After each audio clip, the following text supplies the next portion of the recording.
Hi there, this is Bob Kramer. Welcome back to Kramer's Garage. Today I'm doing a comparison between two motorcycles. One of the motorcycles is this 50-year-old 1975 Honda CB750. It's an awesome bike. This is a pristine example of this bike. It belongs to a friend of mine. So I just got done taking it for a little ride. And it runs great, performs well, handles well. But I'm comparing it to this 2020 Royal Enfield Interceptor 650. Now this Interceptor has been one of my daily drivers for more than a year and a half now. And I've taken it on a couple of long cross-country trips, and it's been a great bike, very reliable. So compare the two bikes. So the Honda obviously is a 750 4-cylinder, the Enfield is a 650 twin. Okay, so the Honda in theory should be making a little bit more power. The Enfield makes about 48 horsepower. The Honda probably makes a little bit more than that. I didn't really look up the spec, but you can look that up. But this is more of a seat of the pants comparison, what it feels like actually riding it, which how much horsepower it makes at such and such RPM means nothing to you when you're going down the road. It's what it feels like riding, and a lot of that has to do with how the torque is delivered to the back wheel.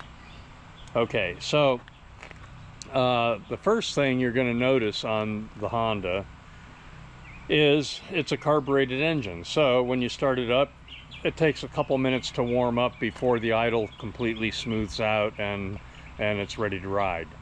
The Enfield, on the other hand, is fuel injected and it's ready to go as soon as the engine starts. No warm-up required. The next thing you're going to notice is throttle response. The Enfield, being fuel injected, has a very smooth throttle response. The Honda, being carbureted, not quite as smooth. It's pretty good. These carburetors have been rebuilt and the throttle response is pretty good for a carbureted bike, but it does not match the response of the fuel injected Enfield. Okay, also on decelerating, the Enfield, the ECU automatically smooths out your deceleration for you. And it also has, let's talk about the clutch for a minute while we're on the topic of deceleration, engine braking. The Enfield has a slipper clutch which really smooths out your engine braking a lot. The Honda, of course, does not. A slipper clutch was not available in 1975. So the engine braking is not as smooth. If you need to regulate it with your clutch and smooth it out with your clutch. The Enfield, the clutch takes care of it, so it takes care of it for you. So the suspension on the Honda leaves a lot to be desired. I hit a speed bump a little bit quick and it really jarred my back. The suspension on the Enfield, and this is the stock suspension on this bike, it's really good. It's I can't complain about the suspension on the Enfield. It handles well, it soaks up bumps well. I can roll over a speed bump and it doesn't bottom out or jar my back or anything. The Honda, however, feels like it's bottoming out if I hit a speed bump pretty quick. It did jar my back when I failed to transfer my weight to the foot pegs. So I think the suspension on the Enfield is the winner on this. Now this suspension on the Honda is 50 years old. Maybe it's a little beat, I don't know. Maybe it would behoove my friend to put new springs in the forks and new shocks on it, but that's up to him. But anyway, right now the way it sits, the suspension on the Enfield is the winner. Braking. So the Enfield has ABS braking. It has dual piston calipers, or dual piston on the front, single on the back. The Honda has a single piston caliper on the front and a drum brake on the back. The drum brake works pretty good, but I have to say that if you are in a panic stop, you can stop the Enfield quite a bit quicker. It has better brakes.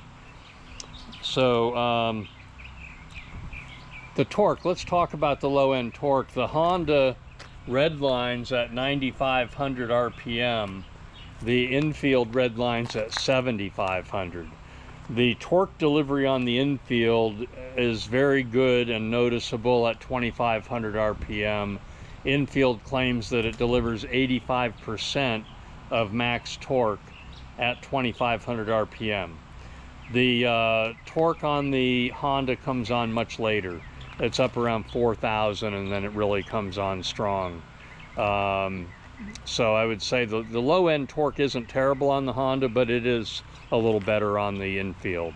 But once you get above 4,000 RPM, the Honda really starts to come on pretty strong.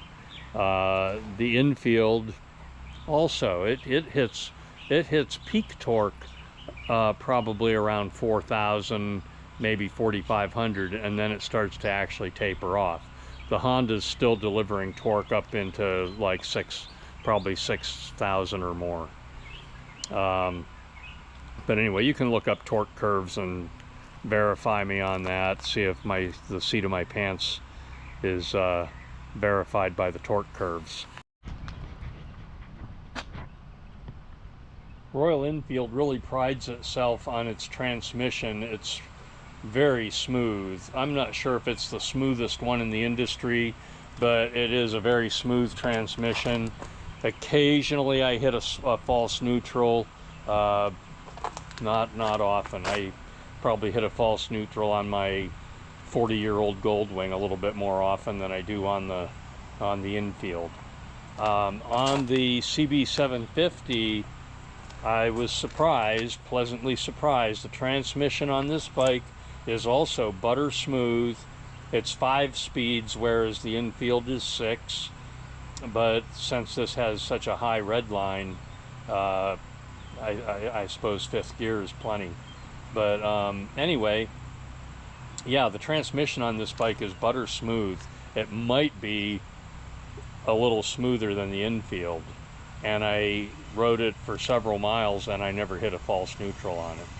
So very good transmission on this CB750, even though it's 50 years old.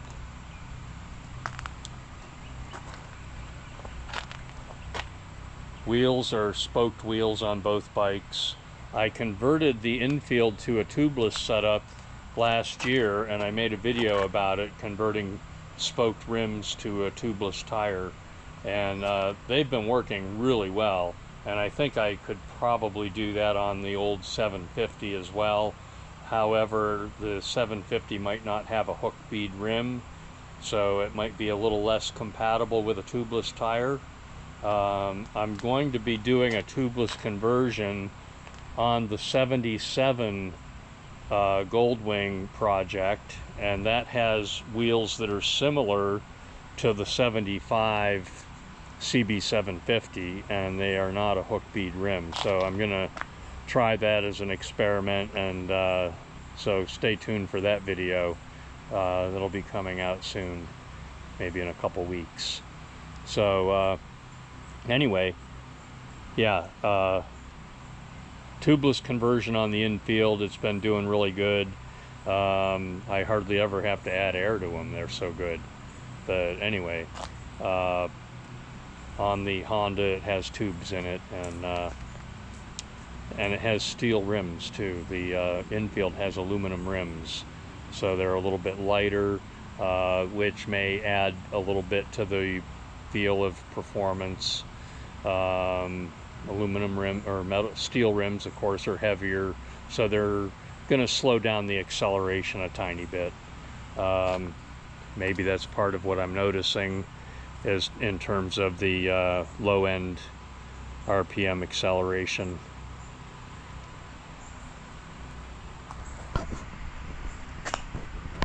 So anyway, on my first test ride on this bike yesterday, while I was riding, the headlight stopped working and the turn signals stopped working.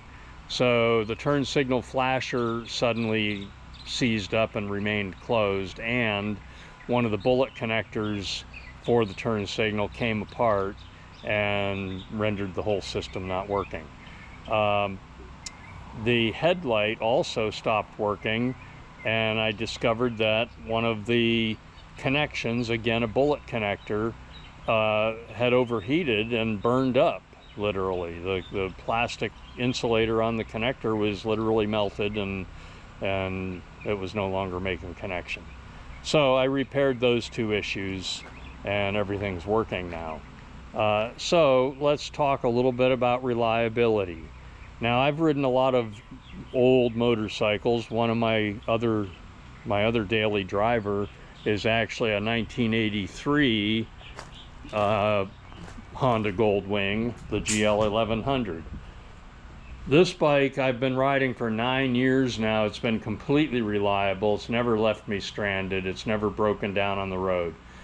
I rebuilt the engine on this bike and I completely rewired the bike. The entire wire harness is new.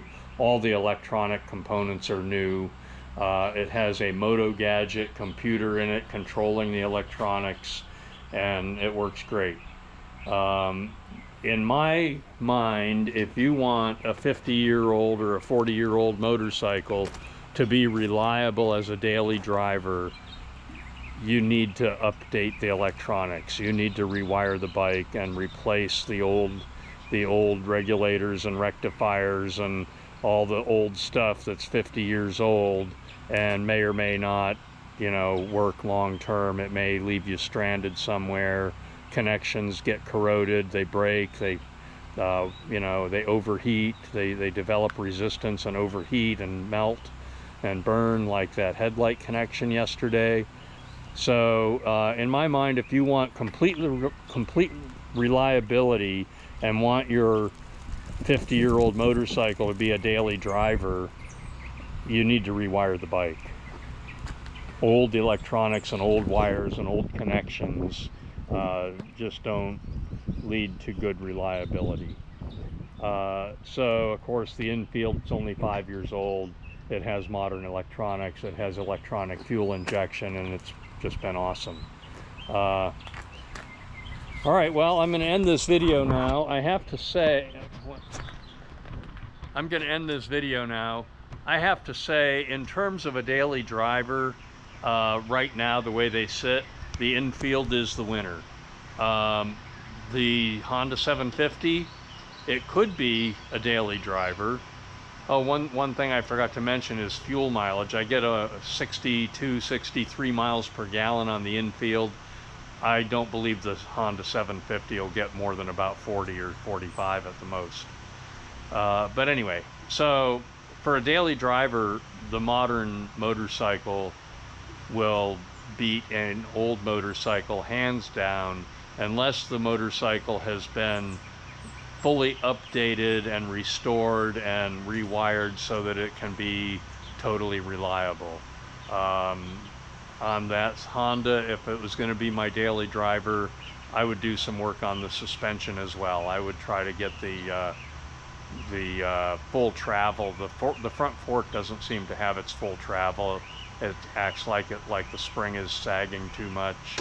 The rear shocks also seem to be sagging a lot. So anyway, I'd do some suspension work on it and rewire it if I wanted it to be a daily driver. So see what you think of my video, or let me know what you think of my video. Leave me some comments about these two bikes. Tell me what you think. I enjoy riding both of them. Am I going to run out and try to buy a CB 750 for a restoration project? I don't think so anytime soon. I'm currently working on a 1977 Honda GL 1000. That's the Goldwing, and so that's going to be a full restoration project, and you can see videos of that coming soon. But anyway, Leave me some comments, give me some thumbs up, and subscribe to my channel. Thanks for watching.